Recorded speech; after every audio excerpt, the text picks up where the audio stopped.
Welcome everyone. Welcome to our maintenance webinar. It's a re-recording due to a technical issue last time. So I'm here with Fons and he will describe everything you need to know about this challenge. Fons, your turn. Anthony, thank you very much for the introduction. This is Fons van der Ham. I'm actually from the city of Delft, responsible project manager for the SCIFI project.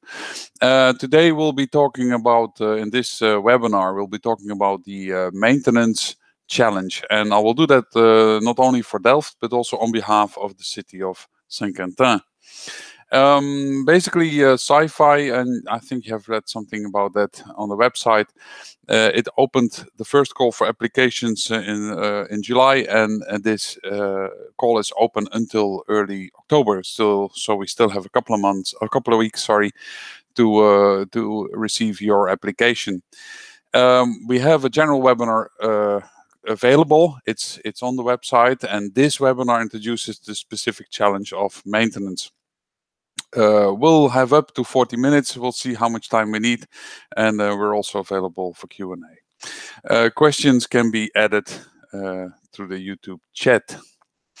The SCIFI Consortium is a project which is a funded project by the EU Commission under the issue.This project, and there is a consortium of 8 partners from the Netherlands, Belgium, France, and the UK. 4 cities: Bruges and Mechelen from Belgium, Delft from Holland, and Saint-Quentin from France. And then we have 4 other partners in this project, also from the different countries.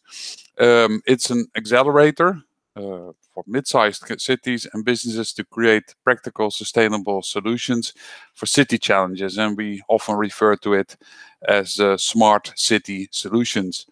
As said, funded by issue.This, that means that whatever we develop out of this project we should be able to replicate that throughout the European Union.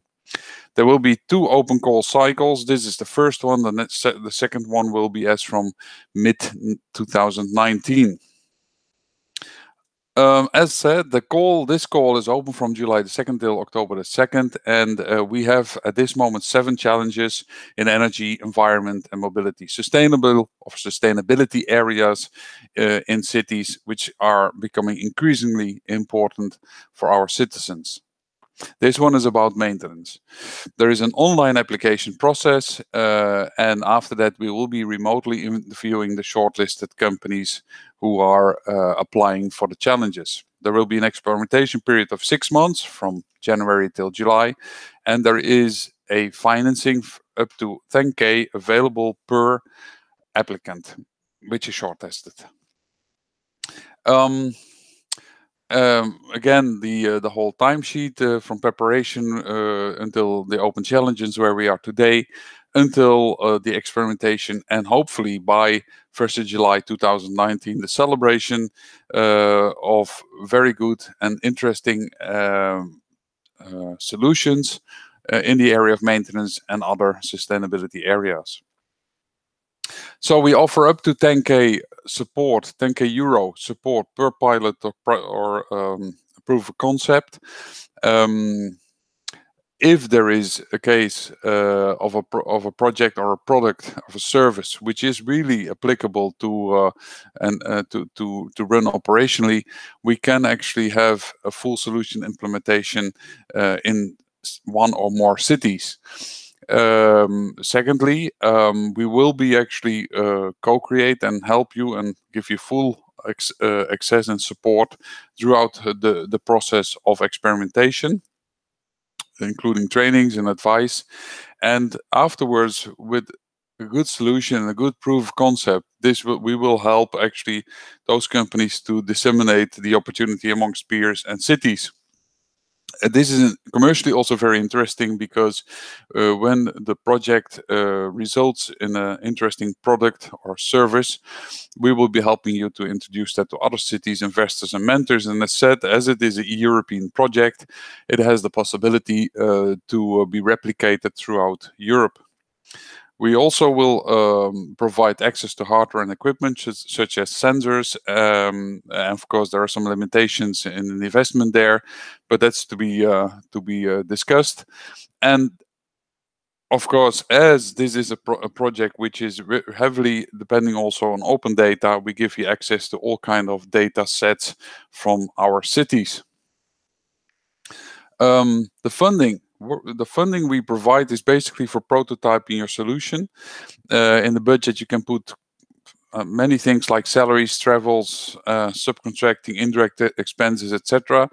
You of course can spend much more money on the project, but we will only finance up to 10K. If you're not spending so much money, we will actually finance the amount you need. And again, as said about the sensors, equipment for the pilot will be purchased by the city, but we will do that in close contact because, of course, there might be some limitations in the amounts of money we can invest there upfront. The question is, who can apply?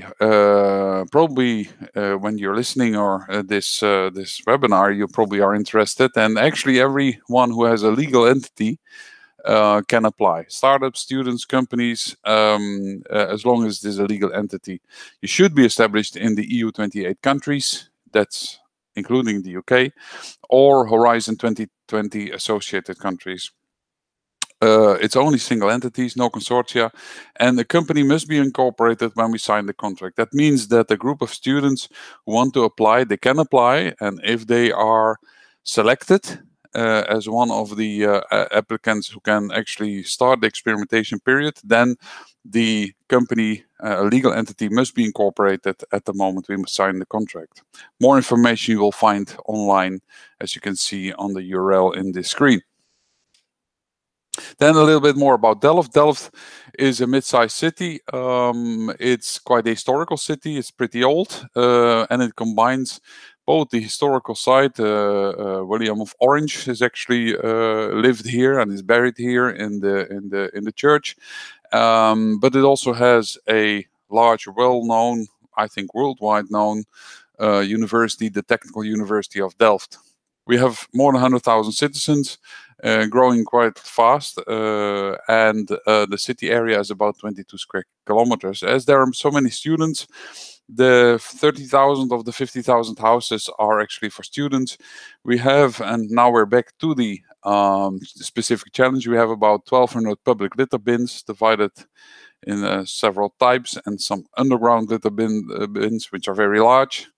And we are, because it's a historical city, we're seeing about 3 million tourists every year. That means also a lot of waste. That about Delft. Saint-Quentin is a city which is in the north of France, and I think they also Saint-Quentin has a lot of tourists because the area was heavily affected by the First World War. So there's a lot of tourism, certainly at this time also. They're in size almost as the same size as Delft, but half the amount of citizens. They have about 700 facilities, ashtrays. You won't find that so much in Delft, but in Saint-Quentin they have particular problems with ashtrays, dog waste, and other public litter bins. It's also for Saint-Quentin a very important topic for the municipality, for both because there is cost on all this maintenance, but certainly for the citizens who want a clean public space. And not only the citizens, of course, also the tourists. On top of that, Saint-Quentin has a digital strategy where they would like to develop more and more IoT, Internet of Things solutions, and in that way improve the services of the municipality. In general, the concern is that public litter bins, ashtrays, and dog waste bins have an important function in keeping the city clean and attractive. And if these are not available or overfilled, these bins, then people get very unhappy and you will get a lot of littering, and it is a problem which actually, affects the people and the tourists coming to the city.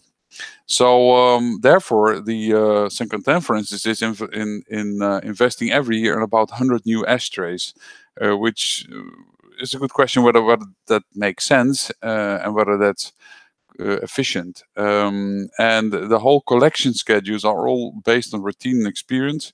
They're predefined more or less, so we'll get a lot of wasted time and money because we're trying to empty bins which are not full, or we forget or we don't empty overflowing bins enough.